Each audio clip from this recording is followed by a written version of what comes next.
ఎప్పుడైనా ఇలా జరిగిందో లేదు నాకు తెలియదు, కానీ జరుగుండొచ్చు. ఎట్లా అంటే మీరు చాలా సీరియస్గా ప్రార్థన చేసి ఉండొచ్చు. దేని గురించి అంటే చాలా ప్రాముఖ్యమైన, లైక్ నాకు ఒక ఉద్యోగం రావాలి, లేకపోతే నాకు పెళ్ళి అవ్వాలి, నేను ఇల్లు కట్టుకోవడం మొదలుపెట్టి అది పూర్తి అవ్వాలి, లేకపోతే నేను చదువుకుంటున్నాను పాస్ అవ్వాలి, అమెరికా వీసా అప్లై చేశాను వీసా వచ్చేయాలి, ఇట్లాగా కొన్ని మంచి విషయాల గురించి ప్రేయర్ చేసి ఉంటారు. నాలాంటి ఎవరో సేవకుడు వచ్చి మీ ఇంట్లో ప్రార్థన చేస్తూ దేవుడు మీకు అనుగ్రహించును గాక అని కూడా ప్రార్థన కూడా చేస్తూ ఉండాలి. ఇక దాంతో రావటం ఆలస్యం అవుతూ ఉంటుంది, బుర్ర గోక్కుంటూ ఉంటారు. ఎందుకు ఆలస్యం అవుతుంది? దేవుడు చిత్తం లేదా? దేవుడికి ఇవ్వటం ఇష్టం లేదా? దేవుడికి ఇవ్వటం చేత కాదా? ఎందుకు ఇట్లా ఆలస్యం అవుతుంది? కొన్ని సందర్భాల్లో మన జీవితంలో జరగాల్సిన కనుక ఆలస్యం అయితే, పైగా అది మంచి విషయాలు, చెడ్డ విషయాలు కావు, మంచి విషయాలు. మంచి అంటే ఉద్యోగం, పెళ్ళో, ఇలాంటి విషయాలు అన్నమాట. అవి లేట్ అయితే కనుక చాలా టెన్షన్ ఎక్కువైపోద్ది, దేవుడి మీద కోపం కూడా రావడానికి అవకాశం ఉంటుంది. ఆలస్యం ఎందుకు అవుతుంది? ఇది మొదటి ప్రశ్న. రెండోది ఏంటంటే, మీరు కాస్త దేవునిలోకి వచ్చిన తర్వాత, కాస్త అంటే అంత కాదనుకోండి, కాస్త దేవునిలోకి వచ్చిన తర్వాత, ఇదివరకైతే అబద్ధాలు ఆడి గబుక్కని తప్పుకునేవాళ్ళు, ఇప్పుడు దేవునిలోకి వచ్చిన తర్వాత అబద్ధం ఆడితే బాగోదు కాబట్టి నిజం చెప్తే ఇరుక్కుపోతారు. అప్పుడు ఏమనొద్దంటే, పాత జీవితం బెటర్ రా బాబు, అబద్ధం ఆడితే టక్మని బక్కెళ్ళి ఉండేవాళ్ళు, ఇప్పుడు నిజం చెప్తే ఇరుక్కుపోయారు రా బాబు అని ఉంటుంది. సో ఇది రెండో సమస్య. ఇరుక్కుపోతే ఏం చేయాలి? పైగా ఆ టైంలో మనకు వచ్చే తలంపు ఏంటి తెలుసా? దేవా, నేను నీకు దగ్గర అయ్యాను కదా, ఇరుక్కోకుండా ఏమైనా చేయొచ్చు కదా నువ్వు. ఇది మనం అనుకునేటువంటి మాట. ఏదో విధంగా తప్పించేయచ్చు కదా, నేను యథార్థంగా ఉండడానికి ప్రయత్నం చేశాను కదా, ఇంత ఇరికిచ్చాలా నన్ను అని మనం అనుకుంటాం. ఇది రెండో ప్రశ్న.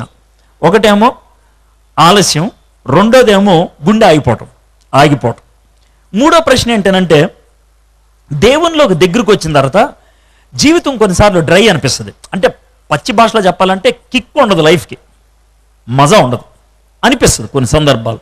ఏంటి జీవితం చాలా డ్రైగా ఉంది, బోర్ కొడుతుంది, మజా లేదు అనేది అనిపిస్తుంది అన్నట్టు. ఈ మూడు ప్రశ్నలకి ఈరోజు మనం జవాబు ఎత్తుతాం. ఒకటి, జీవితంలో మంచి పనులు ఎందుకు ఆలస్యం అవుతాయి? రెండోది, మంచోడిగా జీవిద్దాం అనుకున్నప్పుడు ఆగిపోయే పరిస్థితులు ఎందుకు వస్తాయి? మూడోది, దేవునికి దగ్గరగా జీవించేటువంటి దినాలలో ఆరిపోయే పరిస్థితులు ఎందుకు వస్తాయి? మూడు ఆల్ ఈజీ గుర్తుపెట్టుకోవచ్చు. ఆలస్యం, ఆగిపోవటం, ఆరిపోవటం ఎందుకు వస్తాయి?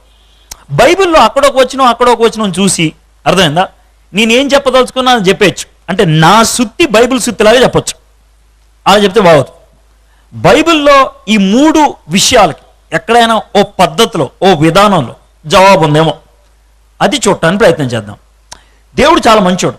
ఎందుకంటారేమో, మానవుడు ఎదుర్కొనేటువంటి ప్రతి ప్రశ్నకి ఆయన జవాబు ఇచ్చాడు. కొన్ని ప్రశ్నలు రాతపూర్వకంగా ఉంటాయి, అరే ఇలా జరిగితే ఎలా చేయరా, ఇలా జరిగితే ఎలా చేయరా అని. కానీ కొన్ని అలా చేయలే. ఆయన ఏం చేశాడంటే, ఒక వ్యక్తిని చూపించేశాడు. ఇగో చూడు, వీడికి ఎట్లా చేశాను నీకు కూడా అట్లా చేస్తా, వీడికి ఎట్లా అయింది నీకు కూడా అట్లా అయింది. ఇది దేవుడు చెప్పింది. మానవ జీవితాల్లో వచ్చేటువంటి ఆలస్యాలు, ఆగిపోవటాలు, ఆరిపోవటాలకి దేవుడు చాలా రకాలైనటువంటి జీవితాల్ని మన ముందు పెట్టాడు. మనకు తెలిసినే ఉదాహరణకి 75 ఏట దేవుడు అబ్రహాం అనే వ్యక్తికి ఒక వాగ్దానం ఇచ్చాడు. ఏమన్నా తెలుసా? అరే బాబు, నీకు ఒక కొడుకునేస్తాను రాని. కానీ అది నెరవేరింది ఎప్పుడు? 100వ ఏట. అంటే ఎంతకాలం ఆగాడు? 25 సంవత్సరాలు ఆగాడు. మనం 25 నిమిషాలు ఆగాం ప్రార్థన చేసి. మనోడు 25 సంవత్సరాలు ఆగాడు.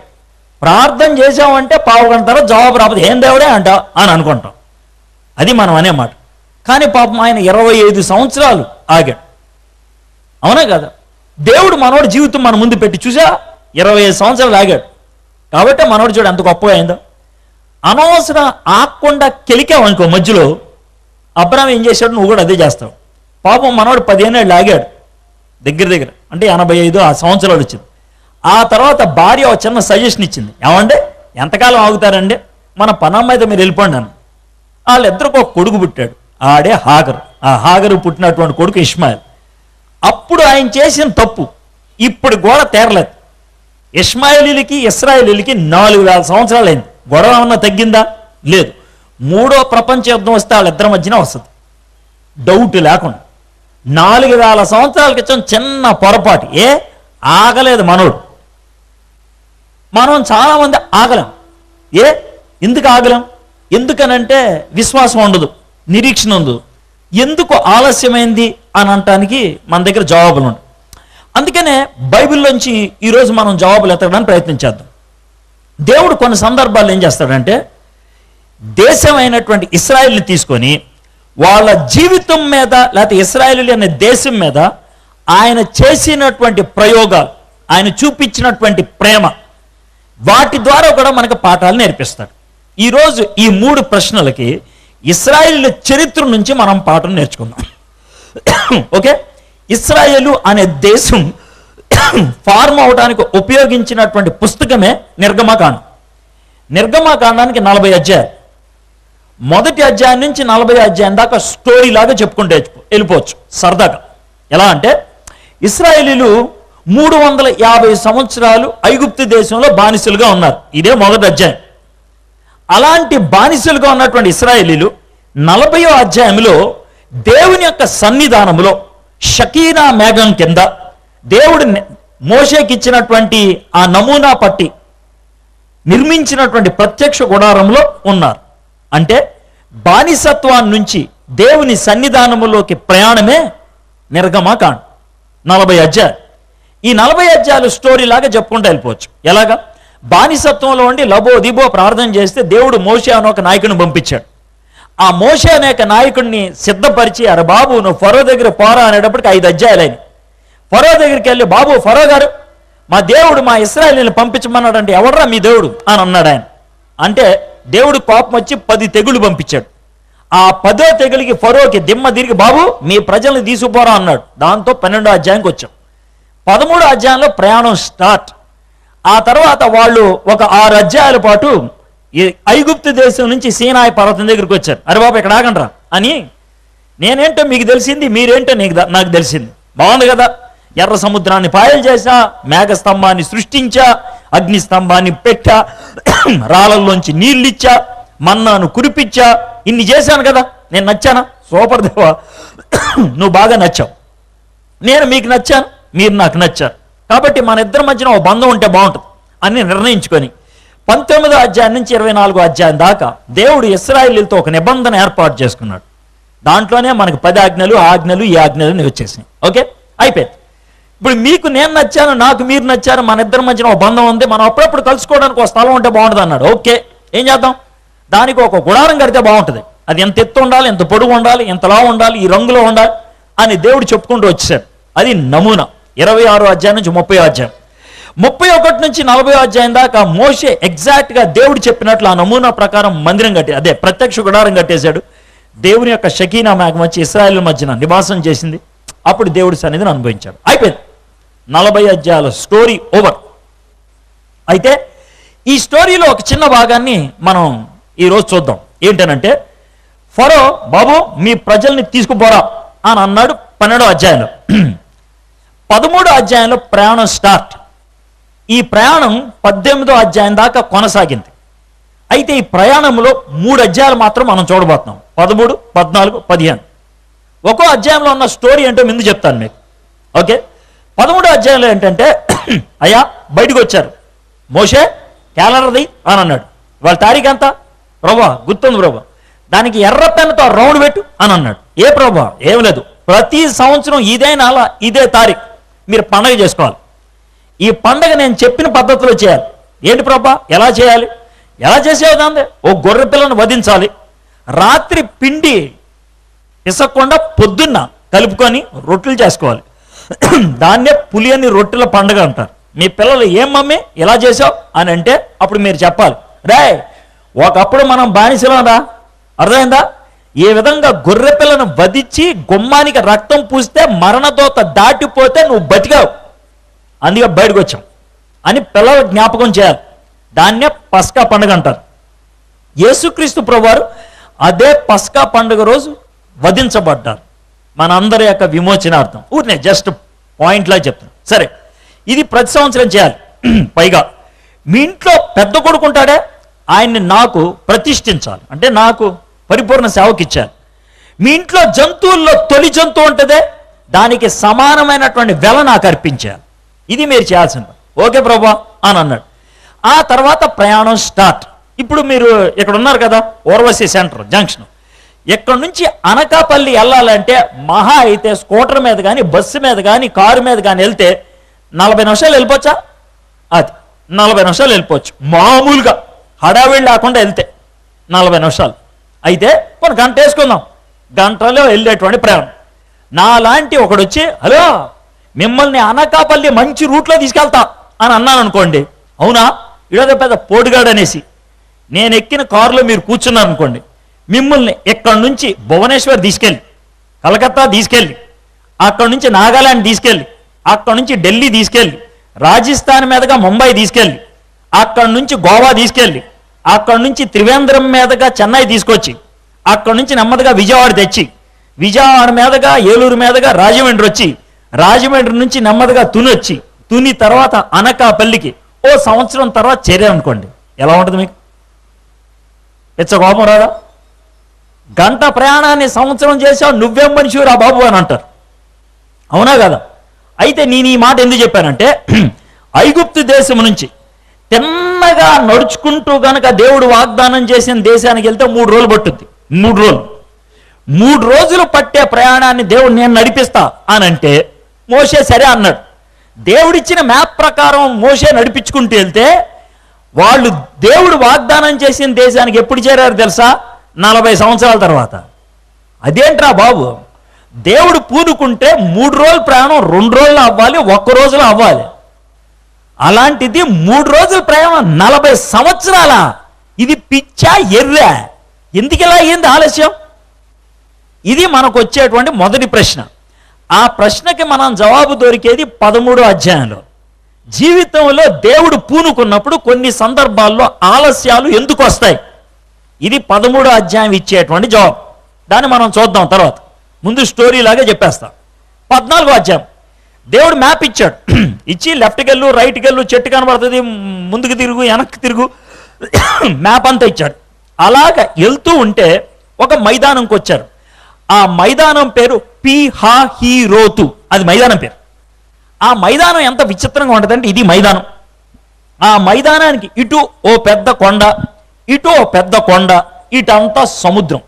అక్కడికి వచ్చారు ఎంతమంది? 20 లక్షల మంది ఇశ్రాయేలీయులు వచ్చి కూర్చున్నారు. అమ్మాయా సూపర్రా అని అనుకున్నారు, బాగుంది ఇక్కడ చల్లగా ఉందని.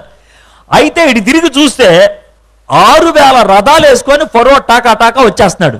ఒరేయ్ ఇదెక్కడ తలనొప్పిరా, ఇటేమో కొండ, ఇటేమో కొండ, ఇటు వెళ్తే సముద్రం, ఎక్కడికి వెళ్ళాం, ఇరుక్కుపోయే పరిస్థితికి దేవుడు తెచ్చాడంట్రా బాబు. అసలు దేవుడు చెప్పిన మ్యాప్ ప్రకారం వచ్చాడు మోషే. బాబు నువ్వు రోడ్డు కరెక్టే సార్, మరి ఎందుకురా ఇరుక్కుపోయాం? దేవుని చిత్తంలో ఉన్నప్పుడు ఇరుక్కుపోయే పరిస్థితులు వచ్చేది ఎందుకు? దాన్ని అర్థం చేసుకుంటాం 14వ అధ్యాయంలో.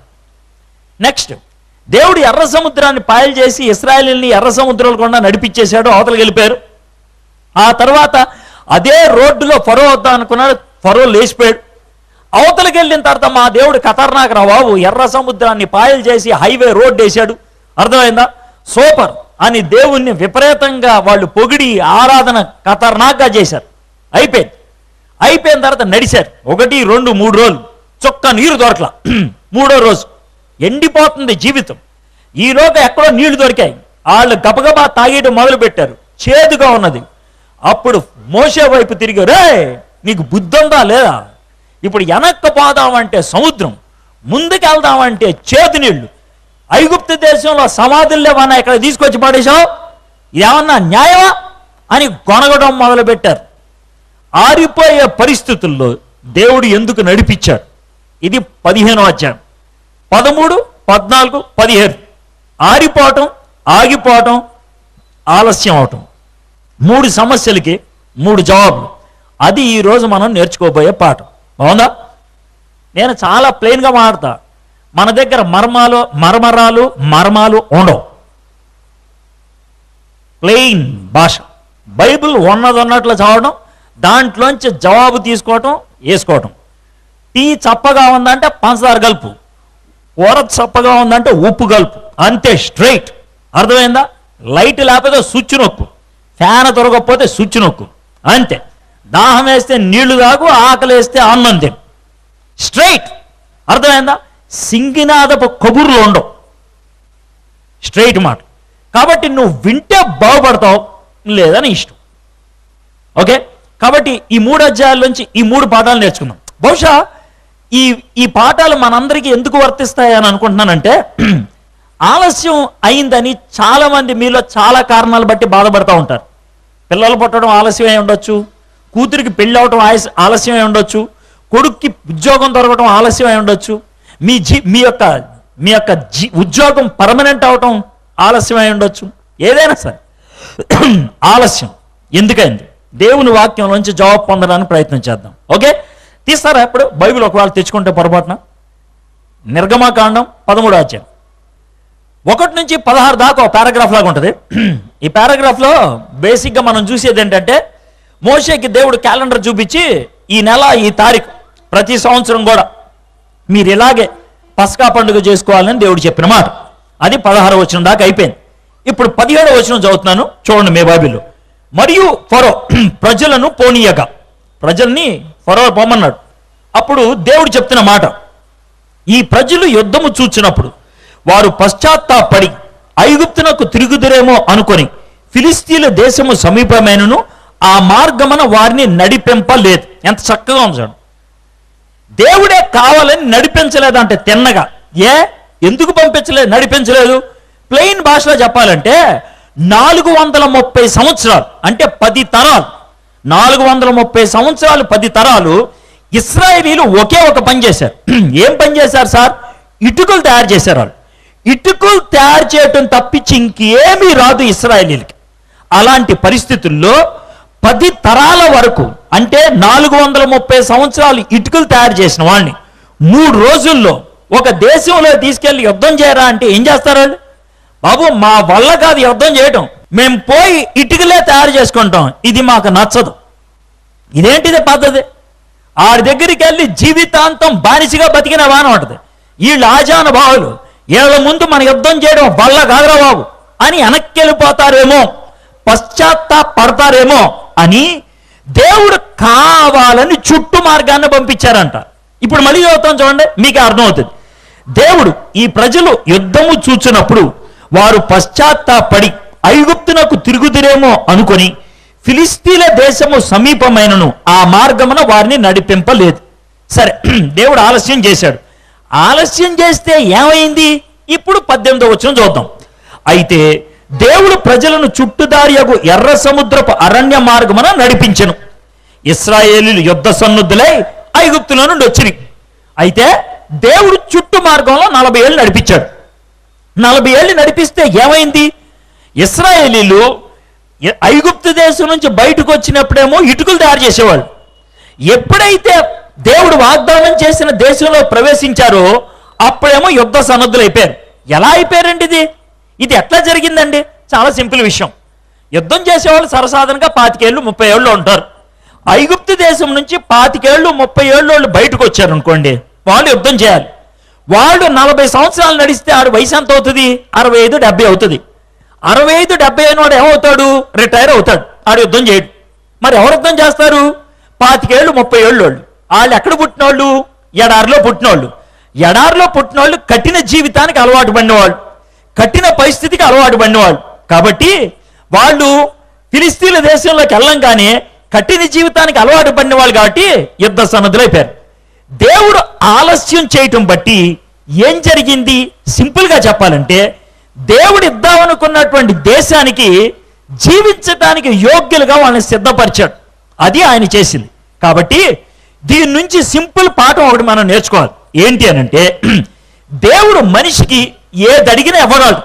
ఏది అడిగినా అది పెద్ద విషయం కాదు. అయితే ఇస్తే మనం తీసుకెళ్ళగలమా లేదా అనేదే ప్రశ్న. ఇస్తే దాన్ని మొయ్యగలమా లేదా అనేదే ప్రశ్న. ఇస్తే దాన్ని ఉంచుకోగలమా లేదా అనేదే ప్రశ్న.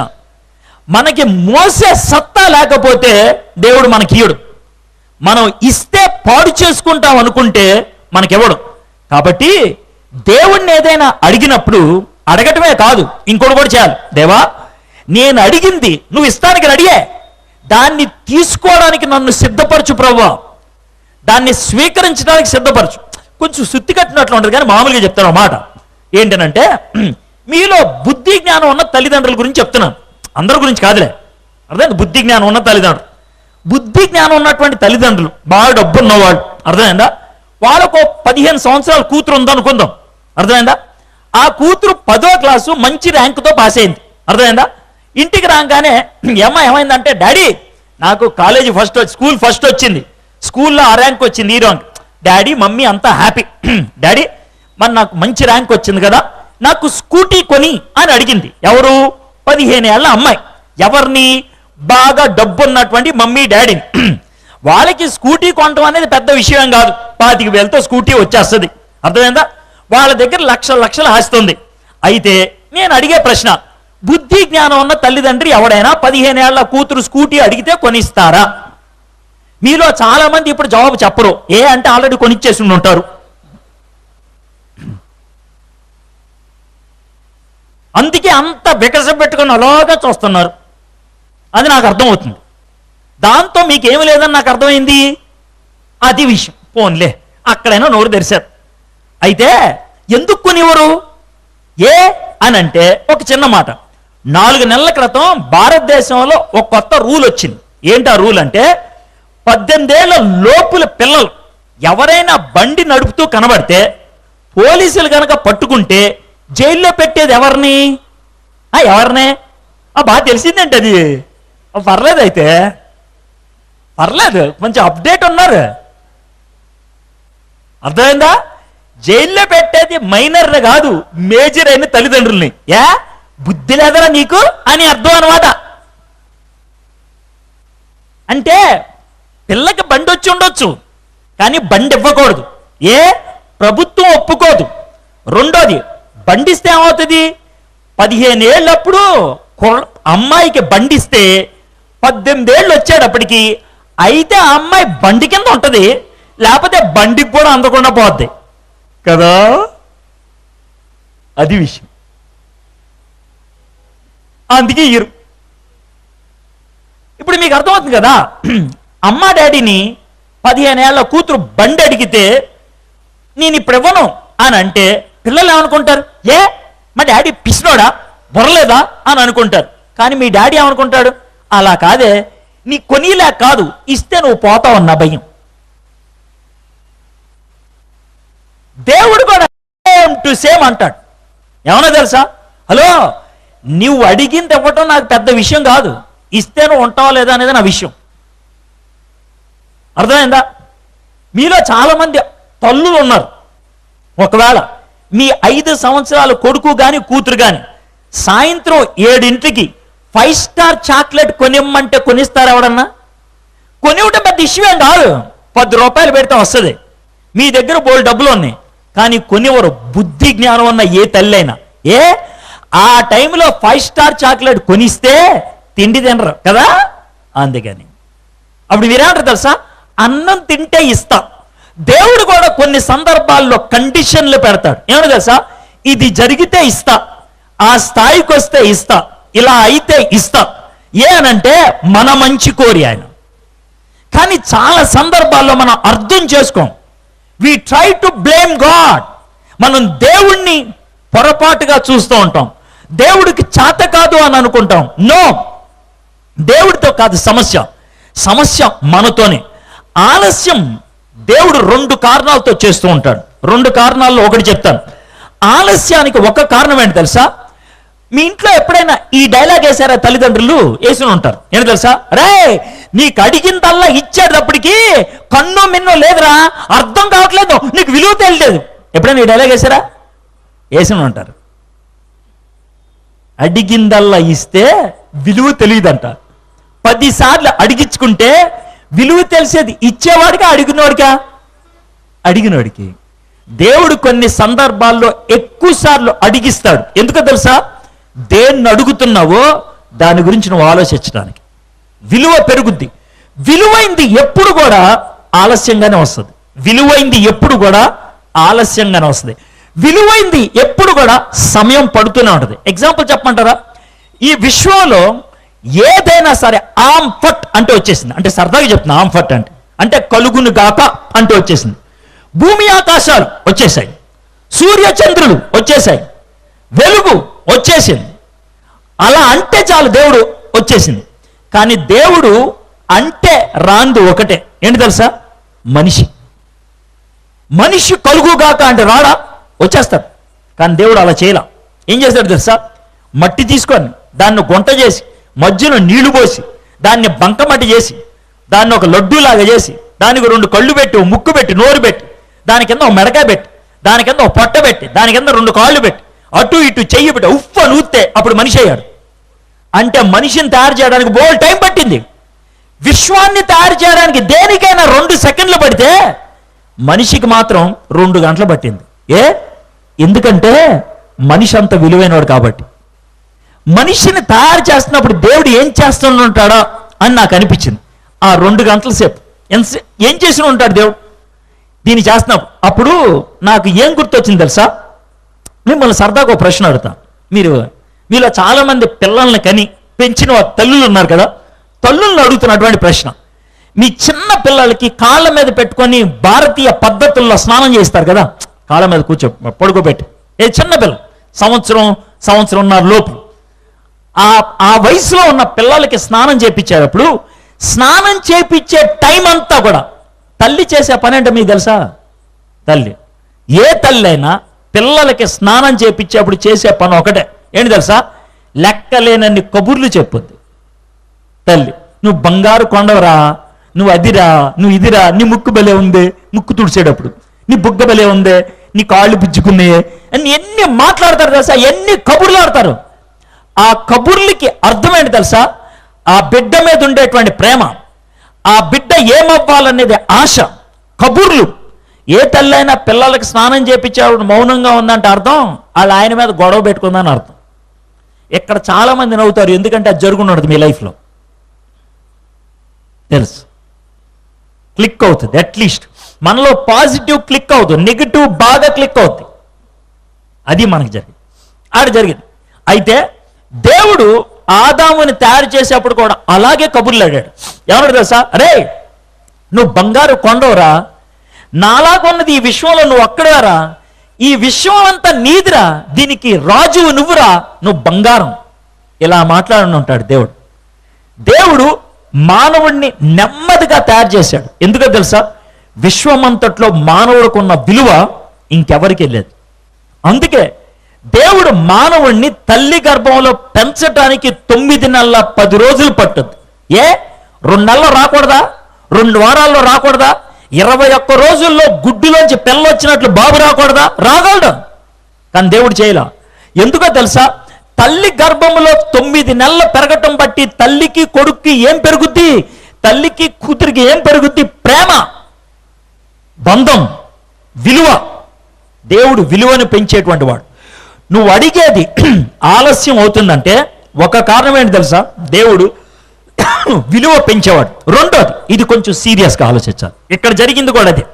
ఎందుకు దేవుడు ఆలస్యం చేశాడు ఇశ్రాయేలీని అంటే, ఇశ్రాయేలీని సిద్ధపరిచాడు ఆయన. దేనికి? దేవుడు తీసుకెళ్తున్న దేశంలో జీవించటానికి యోగ్యులుగా ఉండటానికి ఆయన సిద్ధపరిచాడు. సిద్ధపరచడానికి అంత టైం పట్టింది. సిద్ధపాటు మీకు బాగా అర్థం అవడానికి నా జీవితంలో జరిగినటువంటి సన్నివేశం చెప్తాను. నేను 10వ క్లాస్ దాకా మంచోడు, చాలా మంచోడు. మా డిస్టిక్లో ర్యాంక్ కూడా వచ్చింది నాకు. ఇంటర్మీడియట్లో జాయిన్ అవ్వగానే జీవితానికి స్వేచ్ఛ కలిగింది, కాబట్టి జీవితం పాడు చేసుకోవడం మొదలుపెట్టా. సీనియర్ ఇంటర్మీడియట్కి వచ్చేప్పటికి నేను ఒక డ్రగ్ అడిక్ట్ అయ్యాను. ఇంజక్షన్లు పొడుచుకునేవాడిని. డబ్బులు కావాలి, అందుకనే క్లబ్ డాన్సర్ అయ్యాను. గుంటూరులో ఉన్న కెసినో బార్ అండ్ రెస్టారెంట్లో డాన్స్ వేసేవాడిని. నేను డిస్కో శాంతి, మేమిద్దరం శని ఆదివారం డాన్స్ వేస్తే నాకు 90 రూపాయలు ఇచ్చేవాడు ఒక నైట్కి. 2 నైట్లకి 180 రూపాయలు. అది మన యొక్క బతుకు. అలా బతికామని. అలాంటి పరిస్థితుల్లో ఒకరోజు కడుపు నొప్పి ఎక్కువై చచ్చిపోదాం అనుకునే పరిస్థితుల్లో నా మిత్రుడు నన్ను రైలు పట్టాల మీద నుంచి కాపాడాడు. ఆ తర్వాత వాడు నాకు యేసుప్రభు గురించి చెప్తే నేను యేసుప్రభుని అంగీకరించాను. బాగుంది. షార్ట్గా చెప్పాలంటే ఇది జరిగిన కొన్ని నెలలకి ఇంటర్మీడియట్ అయిపోయింది, పాస్ అయిపోయాను నేను ఏదో విధంగా. ఓకే, ఇంటర్మీడియట్ అవ్వంగానే మమ్మీ డాడీ దగ్గరికి వెళ్ళి, మమ్మీ ఇంటర్మీడియట్ పాస్ అయ్యా, నేను బైబిల్ కాలేజ్కి వెళ్తా అన్న. నార్మల్ ఇంజనీరింగ్ చదువు అని అన్నారు. అని ఇంజనీరింగ్కి పంపించారు. కానీ కష్టపడి చదివా, దేవుని బిడ్డ కదా, బాగా చదివా, మంచి మార్క్స్తో పాస్ అయ్యా, మంచి ర్యాంకు సంపాదించుకున్నా. ఇంజనీరింగ్ చదివే దినాల్లో అప్పట్లో టీవీ ఉండేది కాదు, రేడియోనే. రేడియోలో బాగా క్రైస్తవ వర్తమానాలు వినేవాడిని. అప్పట్లో ఇంగ్లీష్ ప్రోగ్రామ్ ఒకటి వచ్చేది, బ్యాక్ టు ద బైబిల్ అని. దాంట్లో ఒక ఆయన ప్రసంగం చేసేవాడు, వారన్ విఎస్పి. ఆయన ప్రసంగాలంటే నాకు బాగా ఇష్టం. నాకు ప్రసంగం ఎలా చేయాలో నేర్పించింది ఒక విధంగా ఆయన ప్రసంగాలు. ఆయనకు అప్పుడప్పుడు ఉత్తరాలు రాసేవాడు నేను.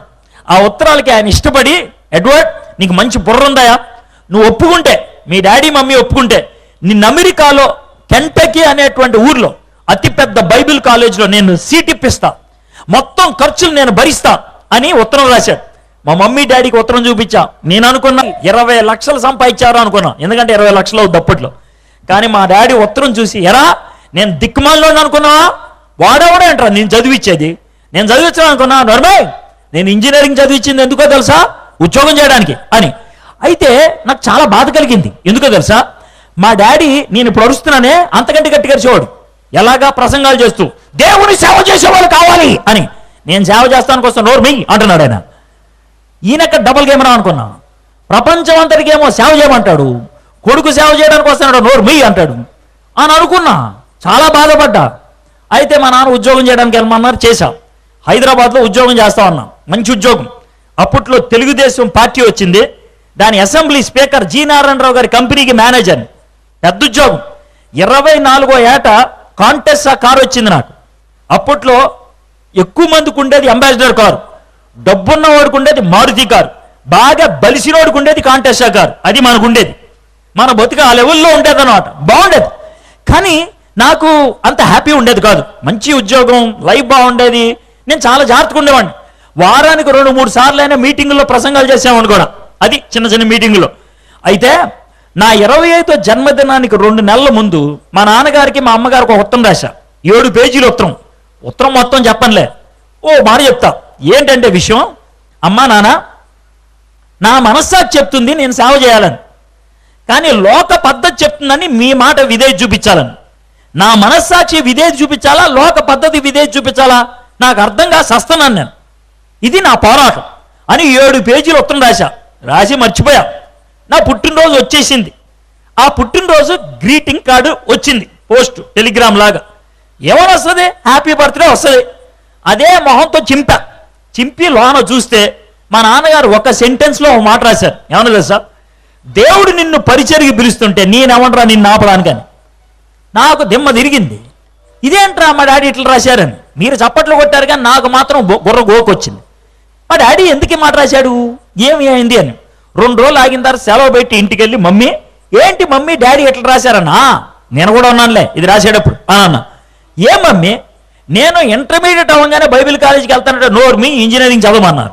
ఇంజనీరింగ్ అయిన తర్వాత నేను బైబిల్ కాలేజీకి వెళ్తానంటే నోర్మి ఉద్యోగం చేయని.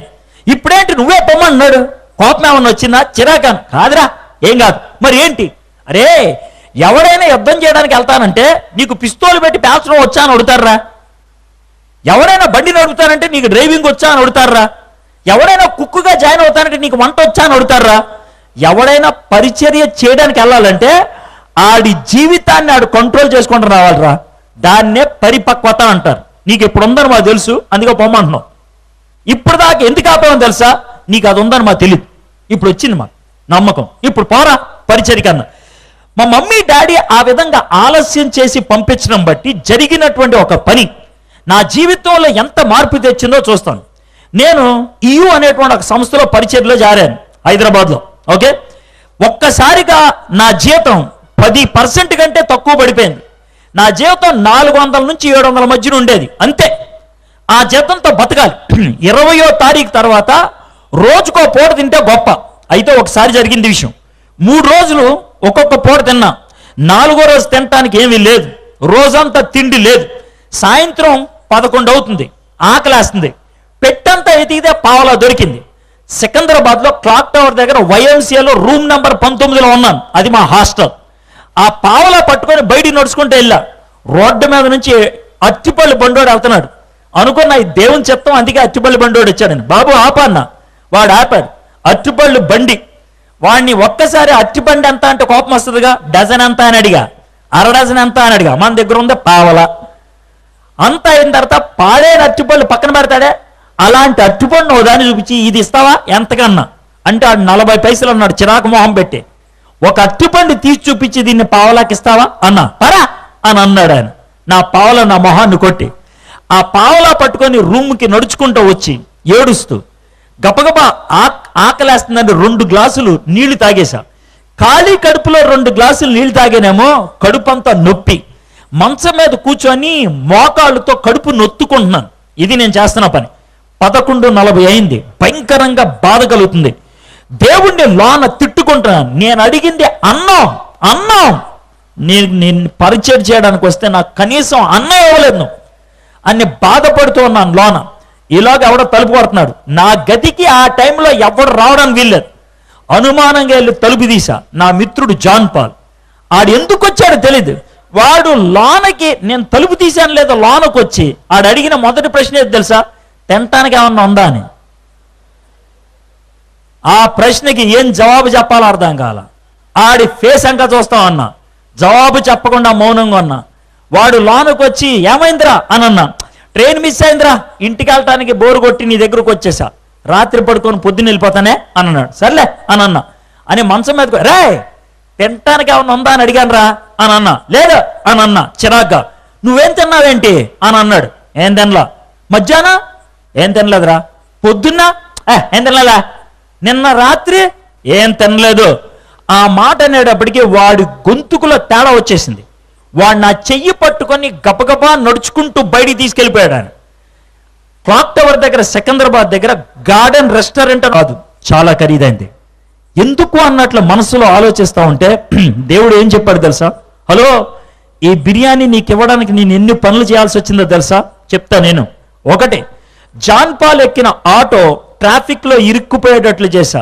2, జాన్ పాల్ స్టేషన్కి రైట్ టైం రాకుండా చేశా. 3, ట్రైన్ రైట్ టైంకి వెళ్ళిపోయేటట్లు చేశా. 4, జాన్ పాల్ ట్రైన్ మిస్ అయ్యేటట్లు చేశా. 5, జాన్ పాల్ ఇంటికి వెళ్లకుండా నీ దగ్గరకు వచ్చేటట్లు చేశా. 6, జాన్ పాల్కి ఆకలేసేటట్లు చేశా. 7, జాన్ పాల్ ఆకలి అని నోరు తెరిచి అడిగేటట్లు చేశా. 8, నువ్వు జవాబు ఇవ్వకపోతే మళ్ళీ మళ్ళీ అడిగిచ్చా. 9, నీకు అన్నం తినలేదంటే ఎప్పుడు దాకా తినలేదో మళ్ళీ మళ్ళీ అడిగిచ్చా. వాడికి నీకు ఫుడ్ పెట్టాలనే మూడ్ కలిగిచ్చా. వాడు గబగబా తీసుకెళ్తుంటే గార్డెన్ రెస్టారెంట్ 12 గంటలకు షట్టర్ వేయాలి. 4 నిమిషాలు డిలే చేయించాను నీకోసం. లోనకి వెళ్ళిన తర్వాత బ్యారర్ 12 దాటిన తర్వాత వచ్చావని చిరాకు పడాలి. చిరాకు పడకుండా నీ ముందు బిర్యానీ పెట్టేటట్లు చేశాను నేను. ఇన్ని పనులు నేను చేశాను. ఇన్ని పనులు.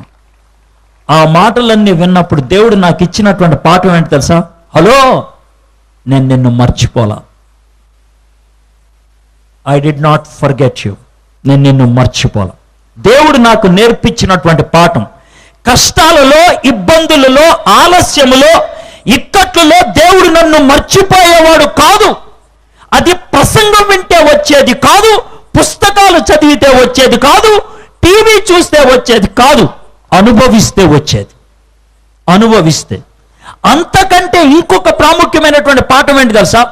మీలో ఎంతమందికి ఈ అనుభవం ఉందో లేదో నాకు తెలియదు. ఏంటి అనుభవం తెలుసా? ఆకలి అంటే ఏంటో మీకు తెలుసా? ఆకలి అని అంటే మీ అమ్మ మీద కోపం వచ్చిన నేను అన్నం తిన్ను అంటే వచ్చేది కాదు. ఉపవాసం ఉందామని మానేస్తే వచ్చే ఆకలి కాదు. మీ అమ్మ పొయ్యి మీద వండుతున్నప్పుడు ఆగరా ఆగరా అనేటప్పుడు వచ్చే ఆకలి కాదు. తిందామనుకున్నప్పుడు ఇంట్లో చిల్లి గవ్వ లేకుండా ఉంటే కలిగే ఆకలి ఉంటుందే, ఆ ఆకలి అనుభవం కుర్చీల మీద కూర్చున్న మీకు ఉండకపోవచ్చు, కానీ నాకుంది. ఆ ఆకలి అంటే ఏంటో నాకుంది అనుభవం. కాబట్టి ఎవరైనా వచ్చి నా దగ్గర ఆకలి అంటే ఆ బాధ ఏంటో నాకు తెలుసు. ఆ బాధను గుండా దేవుడు నన్ను వెళ్ళనిచ్చాడు. అంతేకాదు, మీలో ఎంతమందికి ఈ అనుభవం ఉందో నాకు తెలీదు. ఏంటి తెలుసా?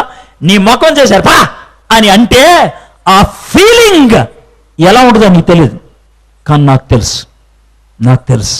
పా అని అంటే ఆ బాధ ఎలా ఉంటుందో, ఎక్కడ కాలుద్దో నాకు తెలుసు. ఆ బాధ గుండా నేను వెళ్ళాను. ఆ బాధ అనుభవిస్తే గాని అర్థం కాదు, అనుభవిస్తే గాని. ఆ బాధ గుండా దేవుడు నన్ను పోనిచ్చాడు కాబట్టి ఆ బాధపడేవాడితో నేను మాట్లాడితే నా గుండె వాడి గుండెతో కలుస్తుంది, నా మాట వాడి హృదయానికి తాకుద్ది, నా సందేశం వాడి జీవితానికి సరిపోద్ది. దేవుడు నన్ను అనుభవజ్ఞుని చేయడానికి ఆలస్యం చేశాడు. చాలా మంచివాడు నా దేవుడు. కాబట్టి ఆ అనుభవం తర్వాత ఇన్ని ఏళ్లలో కోట్ల మందికి సువార్తను అందించడానికి అనేక దేశాలు వెళ్ళడానికి సరిపోయాను నేను. దేవుడు ఆ స్థాయికి నన్ను ఎదిగేటట్లు చేశాడు. జీవితంలో ఆలస్యం విలువైనది పుట్టించటానికి, విలువైన దాన్ని సృష్టించటానికి, విలువైన దాన్ని ఈ లోకంలో తీసుకురావడానికి. విలువ నా జీవితానికి ఏదైనా ఉన్నదంటే కారణం it's because God gave me that value. దేవుడు ఆ విలువను నాకు ఇచ్చాడు. నీ జీవితంలో నువ్వు అడుగుతున్నది ఏదైనా సరే ఆలస్యం అవుతుందా? బహుశా దేవుడే కావాలని ఆలస్యం చేస్తున్నాడేమో. నీ జీవితంలో విలువ పెంచటం, నీ జీవితంలో అనుభవాన్ని పెంచడానికి. సార్, నిజంగా దేవుడి దగ్గర నుంచేనా ఈ ఆలస్యం? ఒకవేళ ఆ అనుభవం ఉంటే, అనుమానం ఉంటే నేనేమంటే తెలుసా, దేవుడు జీవితంలో ఏదైనా మంచిది ఆలస్యం చేస్తుంటే ఆ ఆలస్య సమయంలో దేవుడు 2 రుజువులు ఇస్తాడు. చూద్దాం, 20వ వచనం చూడండి. 20వ వచనం, వారు సుక్కోతు నుండి ప్రయాణం అయిపోయి అరణ్యము దగ్గరున్న ఏతాములో దిగిరి.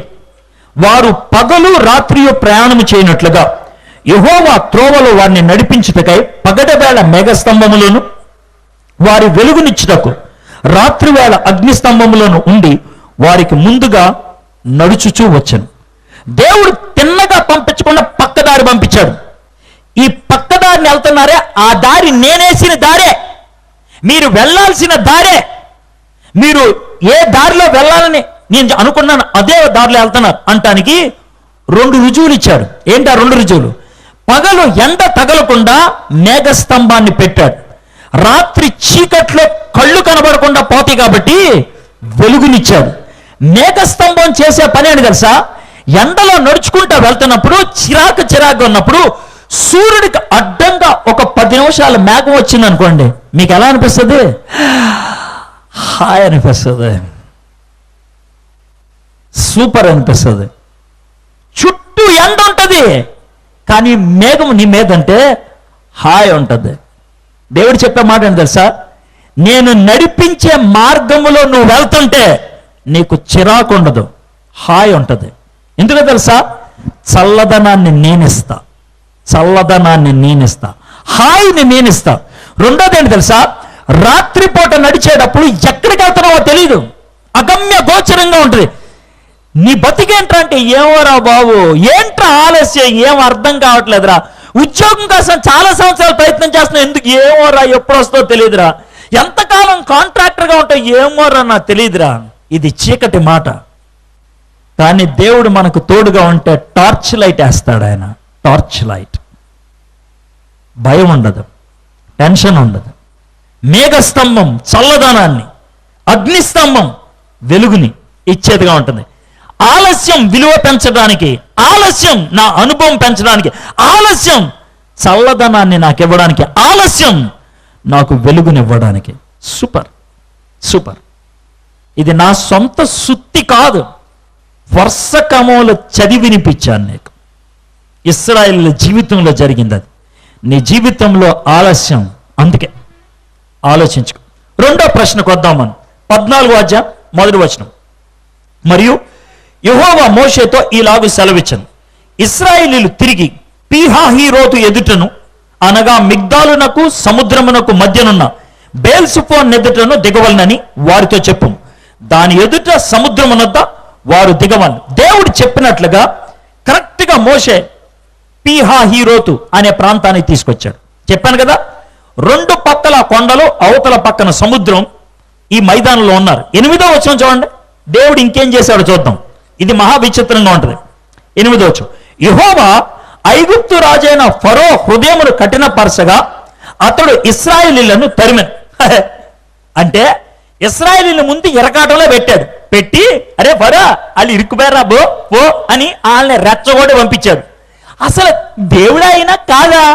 ముందేమో మమ్మల్ని ఎరగాడంలో పెట్టావా, తర్వాత ఆయన్ని రెచ్చగొట్టి పంపించావా? ఏందే ఆ బాబు ఇది? ఏంటిది అసలు? ఇది నువ్వు చేయాల్సిన పనేనా? నువ్వు చేయాల్సిన పనేనా? ఇది మనం చేసేటువంటి పని. మనం యథార్థంగా ఉన్నప్పుడు అప్పుడే మన ఆఫీసరో, మన డాడీనో, మన మమ్మీనో, మన లెక్చరరో మనల్ని పట్టుకొని రే అని అంటారు. ప్రభా, యథార్థంగా ఉంటే తప్పించవచ్చు కదా ప్రభా. ఇరికిస్తావా? ఇరికిస్తావా? నువ్వు చెప్పిన మార్గంలో వెళ్తే ఇరుక్కుపోయేటట్లు చేస్తావా? ఇది మనం అనేది. ఇక్కడ ఇరుక్కుపోయారు ఇశ్రాయేలు. నిజంగానండి ఇరుక్కుపోయారా? దేవుడు కావాలని ఇరుక్కొట్టాడా? దేవుడు అంటాడు సరే మోషే టెన్షన్ పడద్దు. ఇరుక్కుపోయేది మీరు కాదు, మరెవరు? దాన్ని అర్థం అవడానికి మీకు ఒక స్టోరీ చెప్పాలి. ఏంటి తెలుసా? పూర్వకాలంలో ఈ ప్రాంతాన్నంతటినీ రకరకాలైనటువంటి రాజులు పరిపాలించేవాడు. ఆటగాళ్ళు తమ గొప్పతనాన్ని చూపించుకోవడానికి వాళ్ళ ఇంట్లోకి వెళ్తే ఫ్రంట్ రూమ్లో ఏముంటాయి తెలుసా? మెడల్స్ ఉంటాయి, మెడల్స్. అదేవిధంగా రాజులు వాళ్ళ గొప్పతనాన్ని చూపించుకోవడానికి ఏం చేస్తారు తెలుసా? వాళ్ళు చంపిన సింహపు తోలు ఉంటుందే, వాటిని గోళ్ళకేసి కొడతారు. ఎన్ని సింహపు తోళ్ళు ఉంటే అంత గొప్ప. అప్పట్లో సింహం చంపడం అనేది చాలా కష్టం. అంటే వాళ్ళ చేతిలో డబుల్ బ్యారల్ గన్ ఉంటుంది. 2 తోటాలు పొడుగు వస్తే అయ్యి, దాంతోంచి 2 తోటాలు బయటకు వస్తాయి, టుసుక్ టుసుక్. ఆ తర్వాత పని చేయదు. అంటే ఈ 2 బుల్లెట్ల లోపల సింహం చావలేదు అనుకో, ఈ చస్తాడు వీడు. ఇది పరిస్థితి. అందుకనే అతి చాకచక్యంగా సింహాన్ని చంపాలి. అది వాళ్ళు చేయాల్సినటువంటి పని. రాజుగారు చాకచక్యంగా సింహాన్ని చంపడానికి చేసేటువంటి పని ఏంటి తెలుసా? వాళ్ళు ఒక మేకను తీసుకెళ్తారు. ఆ మేకని చెట్టుకేసి కట్టేస్తారు. కట్టి ఆ చెట్టు మీద రాజు కూర్చుంటాడు. మేక మే మే అని అరుస్తుంది. అరిచినప్పుడు సింహం చూసి వచ్చి కూర్చుంటుంది. సింహం కొన్నటువంటి అలవాటు ఏంటంటే, అది తిందాం అనుకున్నటువంటి జంతువు కనబడంగానే ఒక్కసారి మీదపడి తినేది. అది అంత దూరాన్ని కూర్చొని చూస్తుంది. బా, దీని మెడ సూపర్ ఉందా, దీని కిడ్నీ అద్రిపోద్దులే, దీని గుండెకాయ సూపరు అని ఊహించుకుంటూ ఉంటుంది. దాన్నే తెలుగులో సింహావలోకనం అంటారు. దాన్ని మనమో చేస్తూ ఉంటాం, సింహావలోకనం. మీకు సింహావలోకనం గురించి ఒక ఉదాహరణ చెప్పమంటారా? ఎప్పుడైనా ఉల్లిపాయ కోడిగుడ్డు కూర తిన్నారా? అంటే కోడిగుడ్డు ఉల్లిపాయలు వేసి వండుతారే, అర్థమైందా? ఒక గుడ్డేసి కూర వేస్తారు మనకి. ఒకవేళ పిల్లలు ఎక్కువ మంది ఉంటే అరగుడ్డే వేస్తారు. ఇది మనం చేసే పని. ఆ అరగుడ్డో గుడ్డో ముందు ఉంటుంది, ఉల్లిపాయ కూర అంత వేస్తారు, అన్నం తినేస్తాం. అయితే మనం ఏం చేస్తాం తెలుసా? గుడ్డుని అక్కడ పెట్టి అన్నం అంతా తినేసి చివరిలో గుడ్డు తింటాం. అంటే ఆ గుడ్డుని చూస్తూ ఉంటే అన్నం అంతా ఎక్కేస్తూ ఉంటుంది, అంతే కదా? దాన్నే సింహావలోకనం అనుకుంటారు, అవునా? కొంతమంది మాంసం తినేటప్పుడు కార్జ్యం పక్కన పెట్టుకుంటారు, అర్థమైందా? అంటే అదంటే చాలా ఇష్టం అన్నాడు, అందుకని అది చివరి తింటారు. దాన్ని చూస్తే మిగిలిన అన్నం అంతా ఎక్కేస్తుంది. దాన్నే సింహావలోకనం అంటారు. సరే, ఈ సింహం కూడా అలాగే చూస్తుంది. ఆ తర్వాత తిందాం అనుకున్నప్పుడు లేచి ఊగుద్ది. అది ఊగినప్పుడు సింహంకి మేకకి అర్థమైపోద్ది సింహం వచ్చేస్తుందని. గట్టిగా అరుస్తూ ఉంటుంది. సింహం మేక దగ్గరకు వస్తున్నప్పుడు పైన కూర్చున్నటువంటి రాజు ఉంటాడే, వాడు టపా 2 బుల్లెట్లు దింపుతాడు సింహంలో. సింహం చచ్చిపోద్ది. మేక ఏమన్నా అవుద్దా? ఏమవదు. కానీ సింహాన్ని చంపాలంటే మేకను కట్టాలా లేదా? కట్టేయాలి. దేవుడు ఏమంటాడు తెలుసా? రే, సింహాన్ని లేపేయాలంటే నిన్ను కట్టేయాలరా, లేకపోతే అది రాదు. నిన్ను కట్టేసేది నిన్ను ఇబ్బంది పడతాను కదరా, ఆడిని లేపేయడానికి. ఆ శత్రువు నీకు మళ్ళీ కనబడకుండా ఉండాలంటే ఒకటే ఒక మార్గం, ఆడిని దా దా దా అని సముద్రంలో ముంచి పడేస్తా, మళ్ళీ బయటికి కనబడ్డాడు. అది దేవుడు చేసినటువంటి పని. నీ శత్రువులు లేపేయడానికి దేవుడు కొన్ని సందర్భాల్లో నిన్ను ఇరికిస్తాడు. బెస్ట్ ఎగ్జాంపుల్ చెప్పమంటారా? దానియేలుని దేవుడు ఇరికిచ్చాడు. ఎక్కడ? సింహాల బోన్లో. యొక్క మనసుకు అంతు పట్టది. యు కెనాట్ ఈవెన్ ఇమాజిన్, ఊహించలేవు. సముద్రంలో ముంచి పడేశాడు ఫరోని, వాడి యొక్క సైన్యాన్ని, మళ్ళీ కనబడకుండా ఉండటానికి.